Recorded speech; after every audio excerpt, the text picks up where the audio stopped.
I had already decided not to stay long. That decision came quietly, while tying my son's shoes and reminding my daughter not to shake the gift bag. It came in the way you decide to carry an umbrella when the sky hasn't opened yet. Nothing dramatic, just experience talking. Birthdays in my family were never about cake. They were about tone management. About arriving calibrated. The house looked the same. The hedges trimmed into their obedient shapes. The porch light on in daylight. As if waiting mattered more than necessity.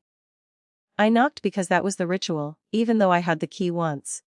I didn't anymore. My dad opened the door and didn't step aside. He looked at me like he was checking the weather. Not angry. Not surprised. Assessing. Then he said, "Today's not a good day for your kind of energy."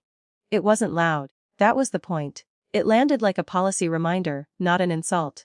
A soft enforcement. My daughter leaned into my leg. She's old enough to notice tone but too young to decode it. I felt the moment swell. Every old version of me lining up with prepared responses. Each one promising relief through explanation or escalation. None of them would protect my kids, so I didn't react. I hugged my daughter. Felt the warm weight of her hair against my chin and said, "Hey. Let's go see a movie." That was it. No apology, no argument. I turned us around, walked back down the path, and buckled them into their seats. My son asked if Grandma would be sad. I told him Grandma loves him, and sometimes adults get complicated. That was true enough to stand on. The theater was cold in the way theaters always are, aggressively neutral. We bought popcorn we didn't need. We sat through previews that promised explosions and redemption arcs I didn't believe in. I laughed when the kicks laughed. I didn't check my phone. Somewhere between the animated talking animal and the heroic swelling music, my mind wandered, not to the door, but to paperwork. Years earlier, after one of my mom's hospital stays, there had been forms. My brother had waved them off. Just logistics, he'd said. My dad had insisted on efficiency. I had read every page because that's what I do when people tell me not to worry. The trust was supposed to be simple. A safety net. Medical expenses. Predictability. I was named co-trustee because I was good with details.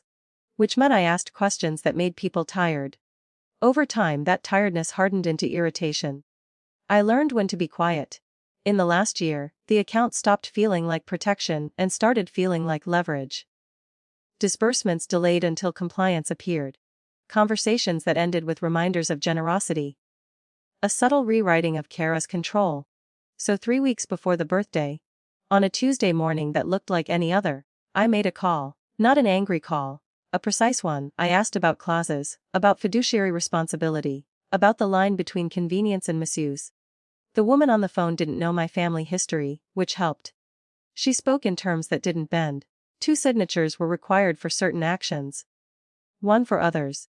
There was also a provision, rarely used, that allowed a trustee to suspend activity pending review if there was reasonable concern about misuse. It wasn't a punishment. It was a pause. I filed the request. Submitted documentation. Waited. By the time the movie ended, my phone buzzed. Then again. I ignored it until we were in the car. Seatbelts clicked, the kids arguing about which song to play. The text from my brother was all caps, which told me everything before I read it. WHYD Lamas Tirs TACCUNT. I didn't answer. I drove home, made grilled cheese. Listened to my daughter explain the plot back to me in the wrong order. After bedtime, I finally sat on the edge of my bed and read the rest of the messages.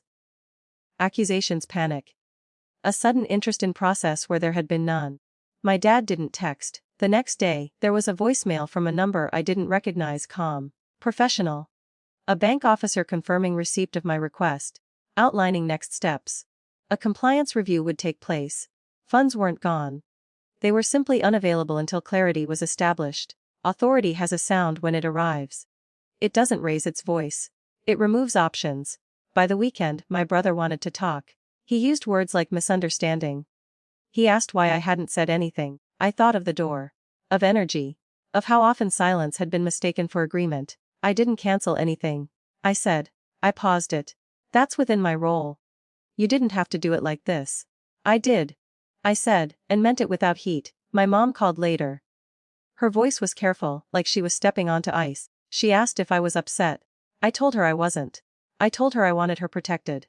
Both were true. She didn't argue. That hurt more than if she had. The birthday passed without a redo. There was no cake with my name on it. No apology waiting in the wings. Just a new configuration of distance.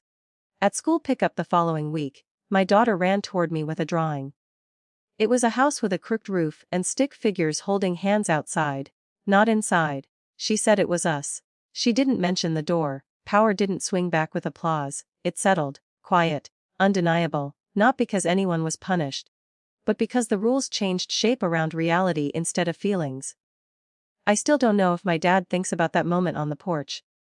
I know I do, but differently now. Not as a wound.